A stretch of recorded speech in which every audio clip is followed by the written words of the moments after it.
Hello, my lovely vigilant owls, and I'm back again with a lovely pick a card. So, today's pick a card is based on your inner child healing, what shadowy aspects you need to overcome so that your higher self, and your inner child can work together. But this is mainly the focus of the inner child. I might do a higher self spread next week. But anywho, so the first pile we have is rose quartz pendant. The second pile is regular quartz, and the third pile is a lovely onyx wand. And of course, I'll put the meanings and the properties of each crystal with the timestamps in the comments. So let us begin with pile 1. It was a little weird because as I was shuffling these things, I ended up starting with pile 3. It was a little interesting. Maybe pile 3 is very magical. So,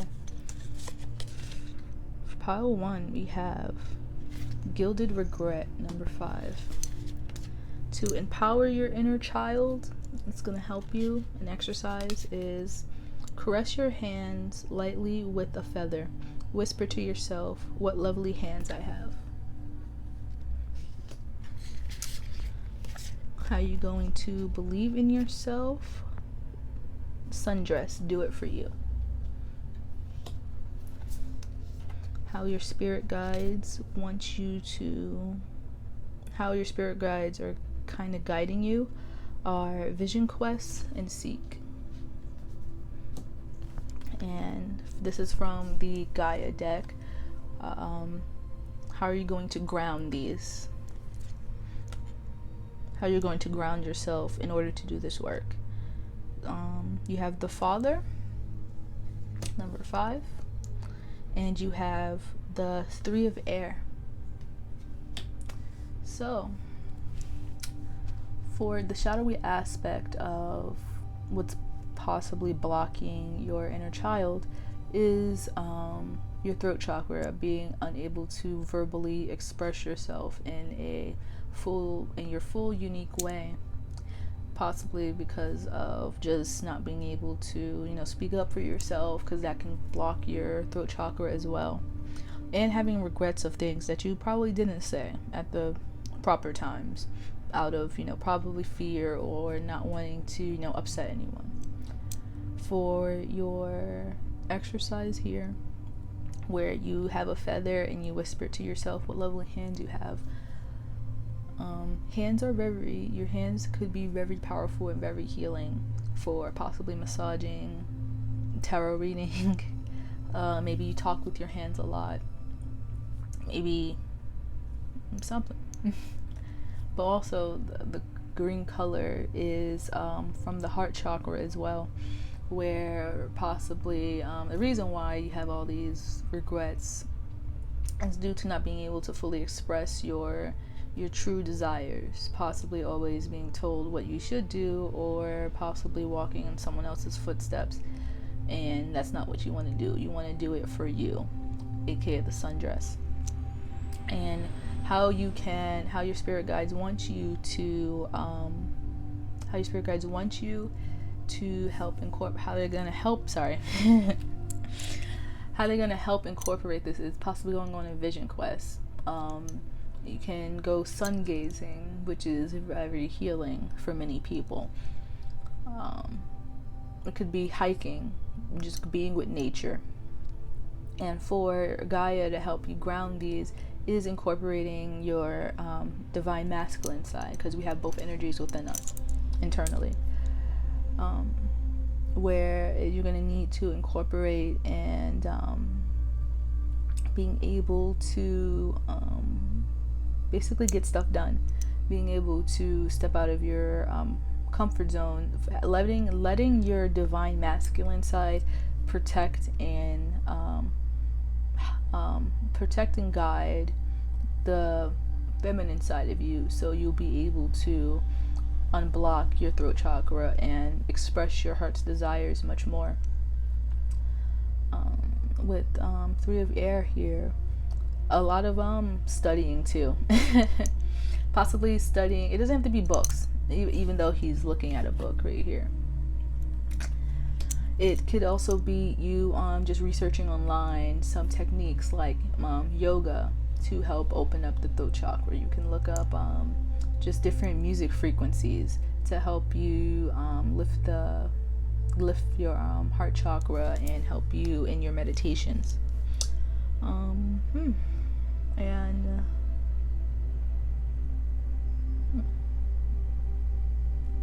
I am gonna read Vision Quest and mosey on down to pile 2. It's the only real card that's pulling me for rose quartz. Being brave enough to love yourself. That is what came through for this pile.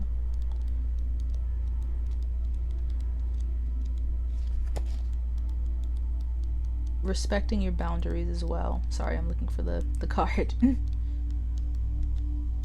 My apologies for my voice. It's a little, my throat chakra is a little iffy this morning.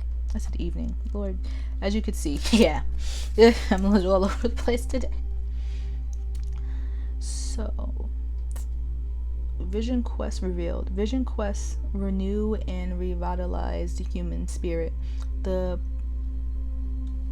participant, usually alone in nature, engages in fasting and prayer to enter a trance state. They may encounter spirit guides, ancestors, or healing visions. Being alone in nature for days at a time is a powerful rite, but it is important to understand the process and know your responsibilities. Before undertaking a vision quest, examine your motives, take precautions, and be mindful of your physical safety. Divine messages, divine meanings. Become your authentic self. Get to know the truth of who you are really in it. Get to know the truth of who you really are and what you are capable of. Don't measure yourself by the deeds and words of others. Your voice must be heard. Don't follow the crowd. You are entitled to your own preferences and opinions. Speak up. A Vision Quest speaks. Become the quester of your vision. Where and how is your decision. Meet your guide with their protection. Heal your wounds and change direction. Well, that is all I have for you, Pile 1. I do hope this brought some clarity. Please be sure to like, comment, and subscribe. And give me a little hoot in the comments to let me know how this resonated with you. You have a good day, my vigilant owl. And let's mosey on down to Pile 2.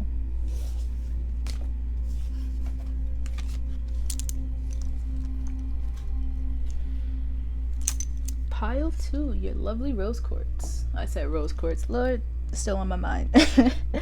Regular quartz. Alrighty. Let's see what is going on here. The temple of my body. Your empowerment cards. Do a fake laugh.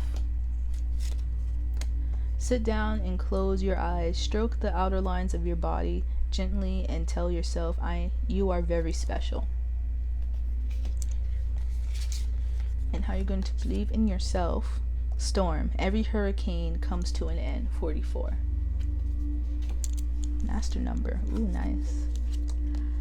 How your spirit guides are helping you. Upper world. The future. For your grounding card from Gaia. Oh, look at that. The child.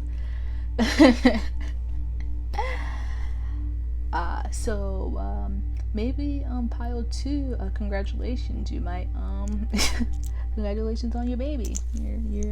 Or if you're pregnant. That's what kind of shooting up at me. Maybe you're a little insecure about how your body is changing due to carrying a child. Or it could be if you don't have to be pregnant though. What I'm also saying is possibly how your external environment really attacked your physical body, and it made you kind of clam up a bit to where you don't want to show off your body, or you don't want to You just don't really want to take care of yourself like that, besides like maybe just a few things, just making sure hygiene is up to par. But other than that, you really don't want to do anything because of how people just kind of are body shaming, basically how people body shamed you for no reason. But that's just a projection of how other that person feels of you. That has nothing to do with you. But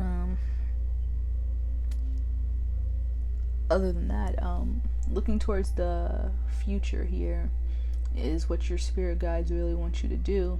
Because maybe you did start taking care of yourself. Maybe you did start, getting your hair and nails done a bit more, as much as you could, given the climate.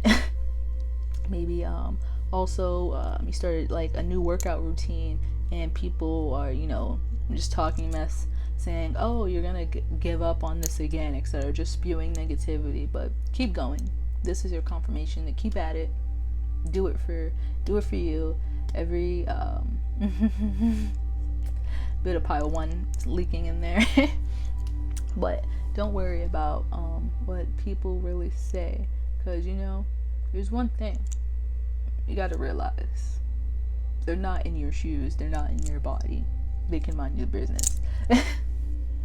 Whether you're working out every day or eating a chicken, it's none of their business.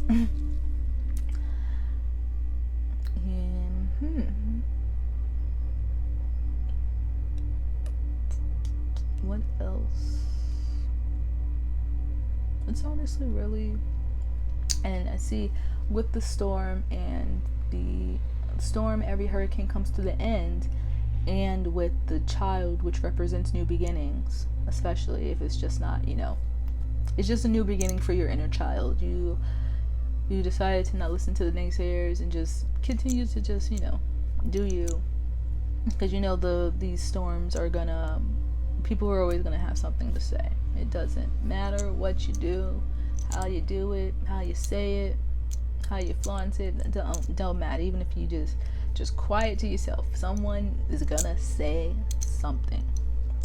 And you realizing this, that eventually it will just be like, it's whatever. You have this new awakening in your inner child to fully be able to express yourself.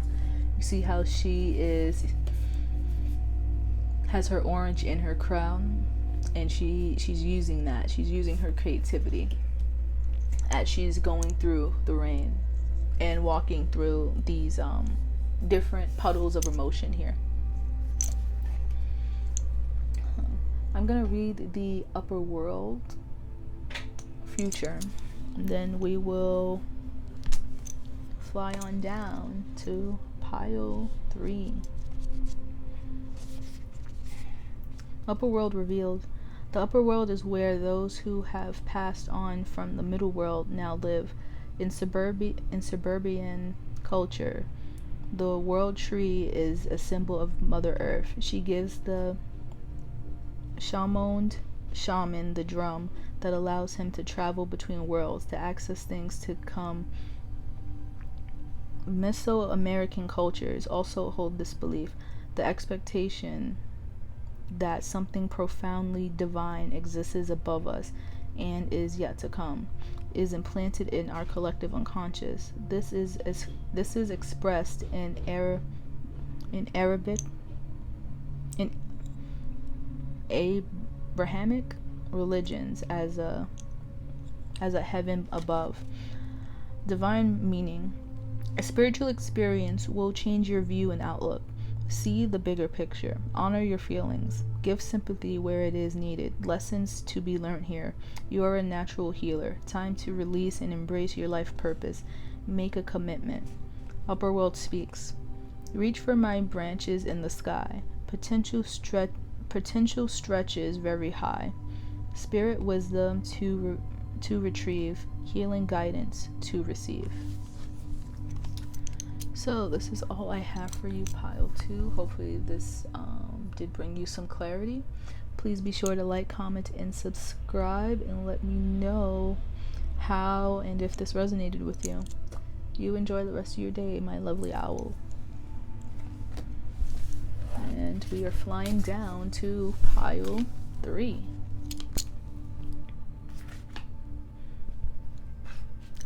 Alrighty, pile 3, your lovely onyx wand.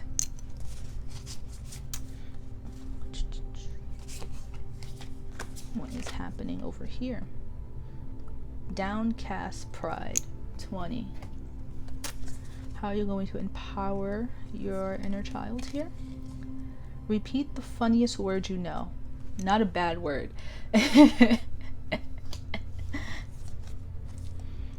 How are you going to believe in yourself?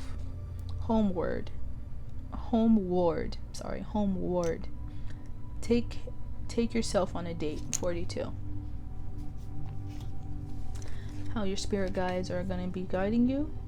Plant medicine, truth. And how you're going to ground this in your work to help you out. You got 8 of air. It's interesting. So we are having some solar plexus things going on. And being able to one moment, this is interesting.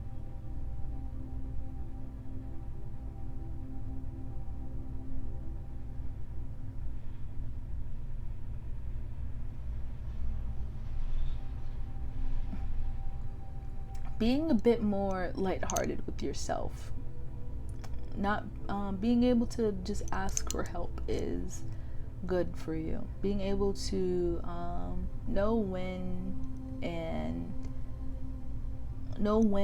when not to, be so, prideful, and when to be able to humbleize yourself to ask for help, or even just not take yourself so seriously. Oh, okay. That's interesting. Not taking yourself so seriously to where you feel like you have to do everything yourself.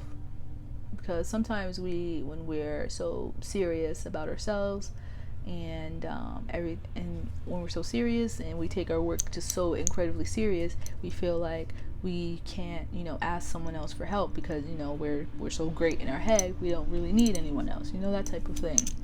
And that's usually not a bad thing, but it gets really toxic sometimes, to where it will overwhelm you, to where it's toxic to yourself, to where you get so overwhelmed. Now all these other things come in, like not being able to finish projects, or losing a lot of friends because you spend so much time just to yourself with so much time to yourself on working on the project, and then getting frustrated, that type of thing.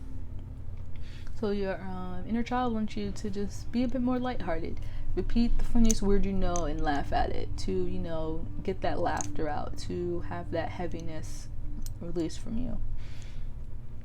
Take yourself out on a date, just being able to also, you don't have to work all the time. You don't have to always be on go. You don't have to always, quote unquote, chase the bag. You can, some days you're just like, okay, I don't feel like working today. Let me go take a walk. Let me go do something. Just relieve yourself. And with plant medicine, truth over here, allowing that, maybe having a tree friend, going out into the park and making friends with the tree will help you relinquish these truths that maybe I am a bit of a workaholic. Maybe I need to, lay back a little bit to really, because when we're always in work mode, we don't have that time to really interact with our inner child and have these creative ideas, which lead to, blockages possibly in our work, especially if you're the creative type like me. And for the 8 of air, being able to balance these out, being able to balance out when you're gonna work, not always being so playful, but knowing when to, that balance, because you don't want to end up, hurting yourself or hurting other people because of how much you work and how much possibly you feel like you constantly just have to do everything yourself, like I heard pushing people away a bit, like pushing people away because of the pride. So pile, oh sorry. I'm going to read Plant Medicine Truth. Actually, I feel like I'm gonna read Pride. I'm gonna read Downcast Pride first. If I can find the book. Where'd it go? Somewhere. Oh, here it is.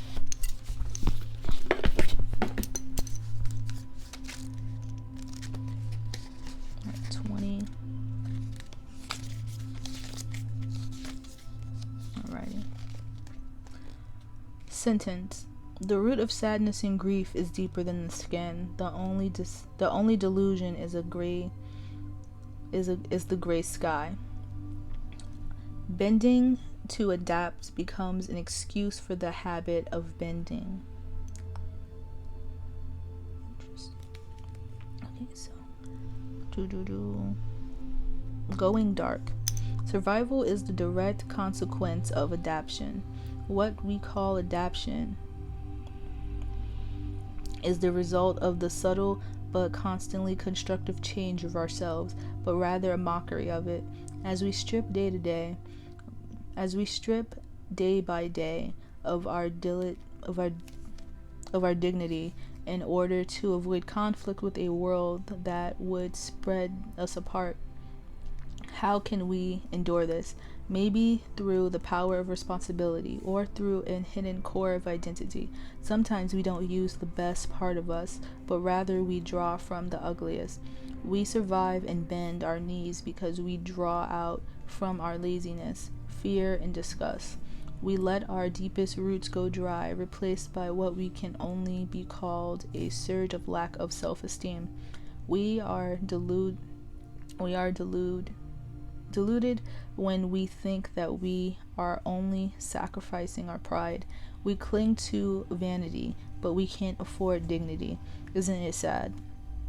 Honestly, the true delusion is our faith in fall and winter. While we discard summer and fall as fairy tales, the sky can change color too. As long as we sometimes look up, we can notice. And I will read Plant Medicine.